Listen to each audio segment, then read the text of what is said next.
नमस्कार, आप देख रहे हैं अपना बिहार। मैं हूं शुभे मिश्रा आपके साथ। चलिए करते हैं बुलेटिन की शुरुआत। मोदी से लड़ने के पहले ही विपक्ष को लंगड़ी लग गई है। एनसीपी में टूट हो गई है और शरद पवार के भतीजे यानी कि अजीत पवार ने 8 सहयोगियों के साथ मंत्री पद की शपथ ली है। सवाल है कि क्या बनने के पहले ही विपक्षी एकता दरकने लगी है।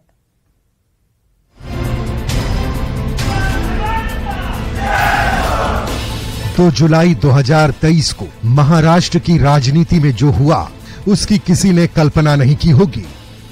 मोदी से लड़ने के पहले ही विपक्ष को लंगड़ी लग गई। नीतीश कुमार के साथ मिलकर एनसीपी प्रमुख शरद पवार विपक्ष को एकजुट करने में लगे हैं, लेकिन वो अपनी ही पार्टी नहीं बचा पाए। शरद पवार के भतीजे अजित पवार ने पहले एनसीपी के विधायकों के साथ बैठक की और फिर राजभवन जाकर उप मुख्यमंत्री पद की शपथ ले ली। छगन भुजबल, हसन मुशरीफ, दिलीप वलसे पाटिल, धनंजय मुंडे, अदिति तटकरे, अनिल भाईदास पाटिल, बाबूराव आत्रम और संजय बंसोड़े ने भी मंत्री पद की शपथ ली। बड़ी बात यह है कि अजित पवार के साथ प्रेस कॉन्फ्रेंस में प्रफुल्ल भी मौजूद रहे, जिन्हें हाल ही में शरद पवार ने एनसीपी का कार्यकारी अध्यक्ष बनाया है। शपथ ग्रहण के बाद अजित पवार ने दावा किया कि पूरी पार्टी उनके साथ है और वो पार्टी के नाम और सिंबल पर भी दावा करेंगे। अजित अनंतराव पवार गांभीर्यपूर्वक दृढकथन करतो की कायद्याद्वारे स्थापित झाले आहे अशा भारतीय संविधानाबद्दल। भतीजे अजित पवार के मंत्री बनने के बाद शरद पवार भी मीडिया के सामने आए और अजित पवार के फैसले को पार्टी के साथ बगावत करार दिया। शरद पवार ने कहा कि जनता उनके साथ है और वो एक बार फिर पार्टी को खड़ी करके दिखाएंगे। मी महाराष्ट्राच्या पक्षाच्या काही प्रमुख लोकांची बैठक ही बोलवलेली होती। महाराष्ट्र में हुए सियासी खेल के बाद बिहार में भी बड़े सियासी उलटफेर का दावा किया जाने लगा है। आरएलजेडी के अध्यक्ष उपेंद्र कुशवाहा का कहना है ऐसा पूरे देश में होगा। कुल मिला जुलाकर अभी जो कुछ भी वहाँ हुआ है, आगे आने वाले दिनों में देश भर में अनेक जगह इस तरह की स्थिति दिखेगी। महाराष्ट्र में हुए सियासी खेल पर आरजेडी सांसद मनोज झा ने कड़ी प्रतिक्रिया दी है। मनोज झा का कहना है कि प्रधानमंत्री विपक्षहीन लोकतंत्र चाहते हैं। तो ये इनका तरीका है भ्रष्टाचार के आरोप में घेर करके दबाव बनवा करके एजेंसी को। यही काम उन्होंने भोपाल से किया, उसकी परिणति आज हम महाराष्ट्र में देख रहे हैं। तो जाहिर तौर पर प्रधानमंत्री जी 100 बातें बोले, लेकिन 100 बात की एक बात, उन्हें विपक्ष विहीन लोकतंत्र चाहिए। मोदी से लड़ने से पहले ही विपक्ष को महाराष्ट्र में जैसे लंगड़ी लगी है। सवाल है कि विपक्षी पार्टियां जब अपना घर ही नहीं बचा पा रही हैं, तो मोदी से मुकाबला क्या करेंगी। न्यूज 18 के लिए दिल्ली से अमितेश और पटना से आनंद अमृतराज के साथ ब्यूरो रिपोर्ट। वहीं महाराष्ट्र में एनसीपी में टूट के बाद बिहार में सियासत गर्मा गई है। जेडीयू के राष्ट्रीय अध्यक्ष ललन सिंह ने बीजेपी पर हमला बोला है। ललन सिंह ने कहा है कि ये सब बीजेपी का खेल है। बीजेपी जनता की ताकत पर नहीं, जोड़ तोड़ पर विश्वास करती है। भारतीय जनता पार्टी का ये सब खेल है और भारतीय जनता पार्टी जनता की ताकत पर विश्वास नहीं करती है, जोड़ तोड़ पर विश्वास करती है और जनता की ताकत में सब दिन उनको झटका ही लगेगा। अगले साल चुनाव में लगता है कि इस तरह से आप लोग सब दिन उनको झटका लगेगा। बिहार में भी ऐसी स्थिति बनने की बात है क्या सर? ऐसी कोशिश बहुत कोशिश कर चुके हैं। और महाराष्ट्र में एनसीपी में टूट पर आरएलजेडी अध्यक्ष उपेंद्र कुशवाहा ने दावा किया है कि आने वाले दिनों में देश भर में यह स्थिति दिखेगी। विपक्षी एकता के तार-तार होने की ये शुरुआत है, जिस पर मंत्री मदन सहनी ने पलटवार किया है। मदन सहनी ने कहा कि कोई माई का लाल ऐसा नहीं जो जेडीयू को तोड़ दे। जेडीयू पूरी तरह से एकजुट है। बिहार में न ऐसा कभी कुछ हुआ है और न होने वाला है। 20 साल के अंदर आज तक तो किसी का हिम्मत नहीं हुआ, न कोई माइका लाल यहाँ पैदा लिया है जो माननीय मुख्यमंत्री श्री नीतीश कुमार जी का कोई काट पैदा कर सके। और हमारे सरकार में सभी एकजुट है, सभी लोग मिल करके बिहार के विकास के लिए काम कर रहे हैं। इसलिए इस तरह का अगर कोई भविष्यवाणी करते हैं तो वो अपना समय बर्बाद करते हैं। वहीं महाराष्ट्र में एनसीपी में टूट पर केंद्रीय मंत्री रामदास आठवले ने कहा कि अजीत पवार के इस फैसले से विपक्षी एकता को झटका लगा है। साथ ही ये भी कहा है कि जिस तरह नीतीश कुमार की भूमिका रही है उससे बिहार में भी महाराष्ट्र जैसा फैसला हो सकता है। विरोधी दलों की जो एकजुट है, इस एकजुट को बहुत बड़ा झटका देने वाला निर्णय अजीत पवार जी का है। जिस तरह अजीत पवार जी ने निर्णय लिया है उसी तरह और भी राज्यों में इसी तरह के निर्णय एमएलए ले सकते हैं। बिहार में भी ऐसा हो सकता है, क्योंकि नीतीश कुमार जी ने कभी इधर जाना कभी उधर जाना, फिर उसको छोड़कर इधर जाना, तो इसी तरह की उनकी भूमिका अल्टी पल्टी वाली रही है। तो बिहार में भी इसी तरह का कोई निर्णय हो सकता है। वहीं महाराष्ट्र में एनसीपी में टूट के बाद बिहार में सियासत गर्मा गई है। महागठबंधन ने बीजेपी पर परिवार तोड़ने और देश तोड़ने का आरोप लगाया है, तो बीजेपी ने कहा कि विपक्षी एकता की हवा निकल गई है। जो पार्टी मोदी का विरोध करेगी उसका यही हश्र होगा। परिवार तोड़ना, समाज तोड़ना और अंत में देश तोड़ना, यही भाजपा का चरित्र है। भाजपा ने एक और परिवार तोड़ दिया, इसमें क्या आश्चर्य की बात है। लेकिन जो अजीत पवार अपने पिता समान चाचा के नहीं हुए, वो अजीत पवार भाजपा के भी नहीं होंगे। गद्दारी का जवाब गद्दारी से ही मिलेगा। परिवार का धोखेबाज पार्टी के लिए धोखेबाज ही शामिल होगा। एक तरफ शरद पवार विपक्षी एकता की कवायद कर रहे थे, बैठकों का आयोजन कर रहे थे, और दूसरी तरफ उनकी पार्टी का, उनके परिवार का ही उनका भतीजा आज जो है मोदी जी के साथ, मोदी की नीतियों के साथ मिलकर करके और मंत्रिमंडल में शामिल हो गए। जो भी व्यक्ति, जो भी पार्टियां मोदी का खिलाफ करेगा, उन पार्टियों का हश्र यही होगा। महाराष्ट्र की घटना दुर्भाग्यपूर्ण है। लोकतंत्र में जिस तरह से हरण हो रहा है और क्षरण हो रहा है, ये दोनों चीजें आने वाले कल के लिए ठीक नहीं। लेकिन ये जान लें, व्यक्ति को तोड़ सकते हैं, ये देश की उबाल को समाप्त नहीं कर सकते जो भाजपा के खिलाफ है। भारतीय जनता पार्टी को लोकतंत्र में विश्वास नहीं है, और यही कारण है कि भारतीय जनता पार्टी हर राज्यों में हर पार्टियों को तोड़ने की कोशिश करते रही है। भारतीय जनता पार्टी अब ये जान रही है कि जनता उनको 2024 में वापसी नहीं करने वाली है। इसके कारण घबराकर भारतीय जनता पार्टी हर राज्य में दलों को तोड़ने का उनका प्रयास जारी है। और देश भर में चल रहे सियासी हलचल के बीच जब नीतीश कुमार जेडीयू सांसदों से 1-to-1 बातचीत कर रहे हैं। बीजेपी का कहना है कि नीतीश की जमीन खिसक गई है और इसी की वजह से वो विधायकों और सांसदों से मुलाकात कर रहे हैं।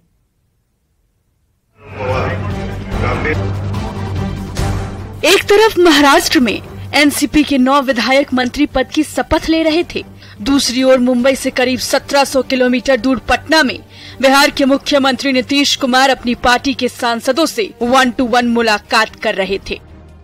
बिहार में राजनीतिक गहमागहमी के बीच में नीतीश कुमार बेहद अलर्ट मोड में दिख रहे हैं।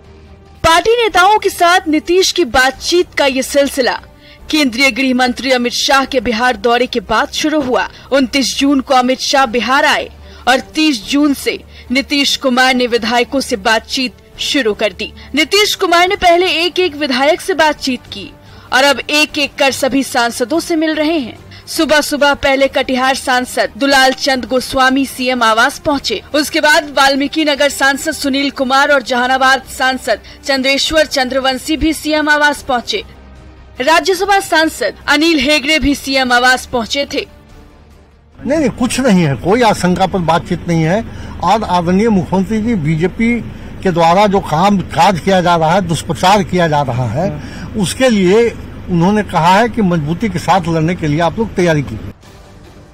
हालांकि जेडीयू सांसदों का कहना है कि सीएम ने सिर्फ पार्टी की मजबूती पर उन लोगों से बातचीत की, लेकिन बीजेपी का दावा है कि नीतीश कुमार की नैया डूब रही है। यही वजह है कि घबराहट में पार्टी के सांसदों विधायकों से मिल रहे हैं। नीतीश कुमार को भय है कि मुझे इसी सरकार में नहीं पलट दिया जाए। वो हर बार वो पलटी मारते थे, कहीं महागठबंधन पलटी मार करके तेजस्वी को मुख्यमंत्री नहीं बना दे। इसी पलटी मारने से बचने के लिए वह विधायक और सांसदों को बुला रहे हैं। नीतीश कुमार इस तरह से 1-to-1 ना तो अपने विधायकों से मुलाकात करते हैं और न सांसदों से, लेकिन जब भी ऐसे मुलाकात करते हैं तो कुछ न कुछ बड़ा होने वाला होता है। सवाल है कि क्या राजनीति के माहिर खिलाड़ी नीतीश को इस बात का अंदेशा था कि उनकी पार्टी के साथ भी महाराष्ट्र जैसा खेल हो सकता है। न्यूज़ 18 के लिए पटना से आनंद अमृतराज के साथ संजय कुमार की रिपोर्ट। और बड़ी खबर राजधानी पटना से, जहां हाइड्रा क्रेन से कुचलकर 2 की मौत हो गई है। मेट्रो निर्माण में लगी क्रेन ने महिला और बच्चे को कुचल डाला है। इसके बाद गुस्साए लोगों ने जामकर बवाल किया है। घटना अगमकुआं थाना इलाके की बताई जा रही है। घटना से गुस्साए लोगों ने सड़क जाम कर दिया और मुआवजे की मांग को लेकर जमकर हंगामा किया। लोगों ने हाइड्रा क्रेन में भी तोड़फोड़ की है। मृत महिला बेदमिया देवी बताई जा रही है। वहीं मृत बच्चा 6 साल का, जिसका नाम गणेश कुमार बताया जा रहा है। तस्वीरें देखिए, राजधानी पटना की ये तस्वीर है। महिला और बच्चे को क्रेन में कुचल डाला, जिसके बाद स्थानीय लोगों का गुस्सा फूट पड़ा। सभी मुआवजे की मांग तो कर ही रहे हैं और साथ ही साथ जमकर बवाल काटा है।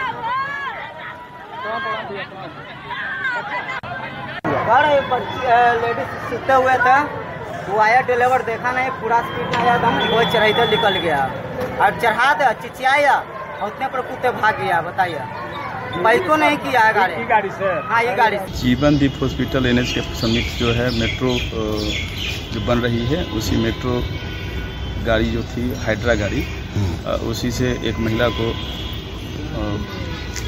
दुर्घटना हो गई थी। उसी के बाद बगल में शायद बच्चा भी था, उसी से बच्चा और एक महिला की मृत्यु हो गई है, जिसे कि आवश्यक कार्रवाई भेजा गया है। और दरभंगा से बड़ी खबर आपको बताएं, आपसी सौहार्द बिगाड़ने की कोशिश नाकाम हुई। धार्मिक स्थल के पास संदिग्ध सामान मिलने से तनावपूर्ण स्थिति बन गई थी। पुलिस और जनप्रतिनिधि की पहल से ये स्थिति अब सामान्य हो गई है। सिमरी के माधवपुर ब्रह्मस्थान के पास का ये पूरा मामला बताया जा रहा है। दरभंगा से ये बड़ी खबर, संदिग्ध वस्तु मिलने से तनावपूर्ण स्थिति को अब सामान्य कर लिया गया है। जनप्रतिनिधि और पुलिसकर्मियों की मदद से इसमें पूरी सफलता प्राप्त की गई। पुलिस की पहल से स्थिति अब सामान्य हो गई है। ब्रह्मस्थान है यहाँ जलवारा पंचायत में, उसके सामने लगभग 40 फीट दूर सामुदायिक भवन है, जहाँ कुछ प्लेट्स हैं, कुछ ग्लासेस हैं, लगता है कुछ लोग खा पी कर गए होंगे, तो कुछ हड्डियाँ गिरी हुई हैं। लोगों ने देखा है, कुछ कंफ्यूजन क्रिएट हुआ, ब्रह्मस्थान में हुआ, जबकि ब्रह्मस्थान नहीं, जस्ट सामुदायिक भवन में हुआ है। वहाँ लोग खाने पीने की जगह लोग खा बैठ के गए हैं। क्या सर प्रशासन की ओर से क्या पहल किया जा रहा है? शासन की ओर से पूरी सतर्कता बरती जा रही है, क्योंकि लोगों में है, कहा गया है किसी तरह के इसको और कोई रूप न दें, अफवाह न फैलाए। मजिस्ट्रेट और दानापुर में एक युवक का संदिग्ध परिस्थिति में शव मिलने के मामले में एक सीसीटीवी फुटेज सामने आया है। युवक की हत्या नहीं बल्कि खुद एक सैलून के दरवाजे पर हाथ मारा और खून ज्यादा बहने की वजह से उसकी मौत हो गई। युवक के हाथ से लगातार खून बह रहा था। यह घटना शनिवार की बताई जा रही है। तो ये तस्वीरें आप देख पा रहे होंगे, सीसीटीवी कैमरे में ये पूरी तस्वीर कैद हुई है। ये युवक आता है, सैलून के दरवाजे पर अपना हाथ मारता है। वो शीशे का दरवाजा है जो टूटता है, जिसके बाद युवक के हाथ में कांच चुभ जाती है और बहुत ज्यादा खून बहने की वजह से युवक की मौत हो गई। संदिग्ध शव मामले का खुलासा हुआ है। दानापुर से ये खबर आपको बता रहे। रोहतास के डेरी स्थित सोन नदी में फंसे 28 ट्रकों में से 8 ट्रकों को निकाल लिया गया है। अभी भी सोन नदी में 20 ट्रक फंसे हुए बताया जा रहा है कि 1 या 2 ट्रक नदी में समा चुके हैं। जिला प्रशासन ट्रक को निकालने की पूरी कोशिश कर रहा है, लेकिन पानी का बहाव इतना ज्यादा तेज है कि ट्रकों को नहीं निकाला जा पा रहा।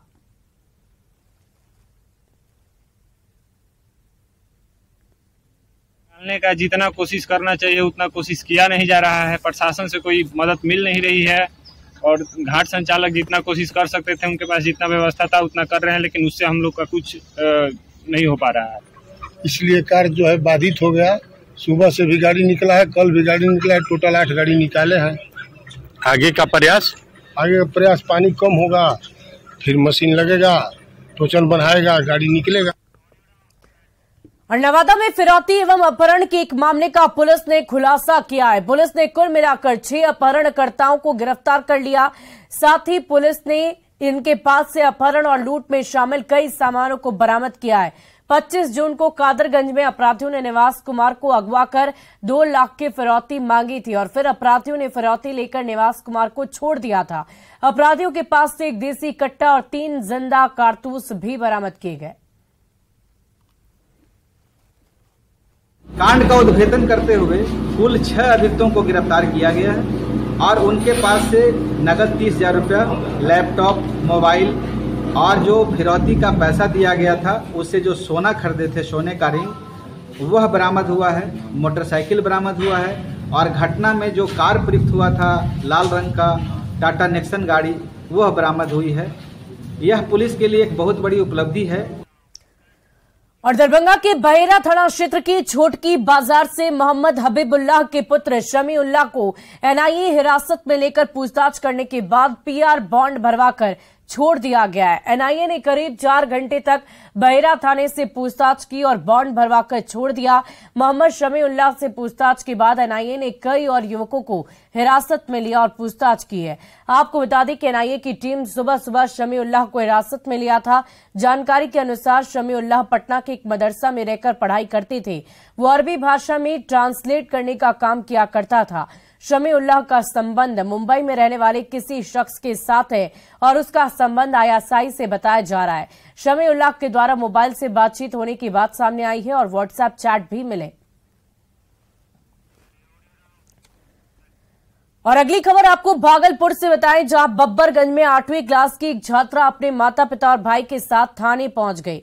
छात्रा ने मोहल्ले के ही 3 युवक पर संगीन आरोप लगाया है। छात्रा का आरोप है कि तीनों युवक ने उसकी गलत फोटो खींचकर वायरल करने की धमकी दी है। साथ ही परिवार वालों को भी मारने की धमकी दी। दरअसल नाबालिग बच्ची अपनी 2 सहेली के साथ चिल्ड्रन पार्क गई हुई थी, जहां दोनों सहेलियों ने 3 युवक को बुलाया और पार्क में उसका गलत तरीके से तस्वीर बनाई। पुलिस आगे की कार्रवाई में जुट गई है।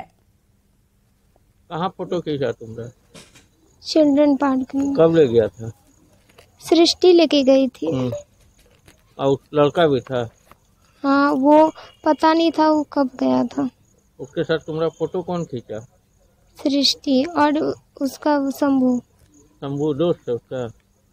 और क्या क्या बोल रहा है? बोल जोरों से, आवाज देते। बोल तो नहीं, मेरे भैया को धमकी दे रहा है। क्या? तुमको जान से मार देंगे, हम उसके साथ भागना चाहते हैं, तुमको उठवा लेंगे, ये बोल रहा था। और फोटो वायरल करने का धमकी दे रहा है? हाँ, मेरा भैया को। क्या? कि तुम्हारी बहन का फोटो हम वायरल कर देंगे। इसका बोला कि कुव्यवहार किया है, नंगे फोटो खिंचवाया है, तो नंगा फोटो हम सगरे छोड़ेंगे और थाना में देंगे, पुलिस आपको पकड़ के सजा देगा। तुमरे हमको नहीं, हम दोनों हमरे बीच में दोनों जो है, हम दोनों राजी हैं, तुम आप इस बीच में बोल नहीं सकते हैं। और पूर्णिया में खाद्य उपभोक्ता संरक्षण मंत्री लीसी सिंह की पहल पर सुदूर ग्रामीण इलाके में जन स्वास्थ्य शिविर लगाया गया। इस शिविर में पूर्णिया के सभी प्रसिद्ध डॉक्टर मौजूद रहे। सभी डॉक्टरों ने स्वास्थ्य शिविर में मुफ्त में सेवा दी है। इस शिविर के लिए 2000 से अधिक रजिस्ट्रेशन करवाए गए थे। स्थानीय लोग मंत्री के इस पहल की तारीफ कर रहे हैं। मेरे मन में आया, जब क्षेत्र घूमते हैं तो जो अंतिम पायदान के लोग जागरूकता के अभाव में हॉस्पिटल नहीं पहुंच पाते, बहुत तरह की जानकारी, छोटी छोटी बीमारी का इलाज भी नहीं करा पाते। क्योंकि सरकारी व्यवस्था पर्याप्त, हम लोगों ने मेरे मन में एक विचार आया, क्यों न जो ग्रामीण एरिया है 4-5 पंचायत पर एक शिविर लगाया जाए। उसी के तहत हम लोगों ने जन स्वास्थ्य चेतना शिविर लगवाए। तो लिए माननीय मंत्री जी के पहल पर प्रशासन आपके द्वार कार्यक्रम के तहत, स्वास्थ्य आपके द्वार के तहत ये स्वास्थ्य मेला लगाया गया है, ताकि जो समाज का अंतिम व्यक्ति है उसको हम लोग उसके डोर स्टेप पर जाकर के स्वास्थ्य सुविधाएं दे रहे हैं। मैं आपको बताऊं कि आज से 5 साल पहले डीएम कार्डियोलॉजी पटना में भी नहीं होते थे, और मैं आपको बताऊं कि doctor Amit Kumar Jha DM cardiology को मैडम के सहयोग से और मेरे सहयोग से उनको मैंने यहाँ लाया और वे कार्डियोलॉजी का मरीज देख रहे हैं। और सब तरह के जैसे ENT के विशेषज्ञ हैं, चर्म रोग विशेषज्ञ हैं, सारे विशेषज्ञ यहाँ मौजूद हैं। वहीं रोहतास में जिला प्रशासन की कार्यशैली से नाराज सत्ताधारी दल के कार्यकर्ताओं ने ही मोर्चा निकाला और प्रशासन के खिलाफ जमकर नारेबाजी की है। दरअसल डेहरी अनुमंडल के लोग पुलिस की कार्यशैली से नाराज हैं। उनका कहना है कि पुलिस आम लोगों पर अत्याचार कर रही है। आरजेडी कार्यकर्ताओं का कहना है कि अगर प्रशासन नहीं सुधरी तो वो इसके खिलाफ आंदोलन करेंगे। पुलिस प्रशासन का जो रवैया है वो आम लोगों के साथ साथ राजनीतिक लोगों के साथ, बुजुर्ग के साथ उन लोगों का व्यवहार ठीक नहीं है। थाने में जाने के बाद तुम काम करके बात करते हैं। और आप अभी हाल में ही देखे होंगे कि हमारे गार्जियन विनय चंचल जी को आवेदन देने के थाना में आवेदन देने गए थे, उस पर उनको बैठा दिया गया, उन पर FIR करने का काम किया गया। हम लोगों की मांगे सर्वदलीय है। ये आज डेहरी नगर में जो SHO और प्रशिक्षु DSP आए हुए हैं, इनको सूझबूझ नहीं है। पहले तो इनको बेल्ट सही से लगाने नहीं आता है तो खाना क्या चलाएगा, और जाने के बाद कहता है कि हम तुम लोग पर केस कर देंगे। और फिलहाल इस बुलेटिन में अभी के लिए बस इतना ही, लेकिन न्यूज़ 18 बिहार झारखंड पर खबरों का सिलसिला लगातार जारी है।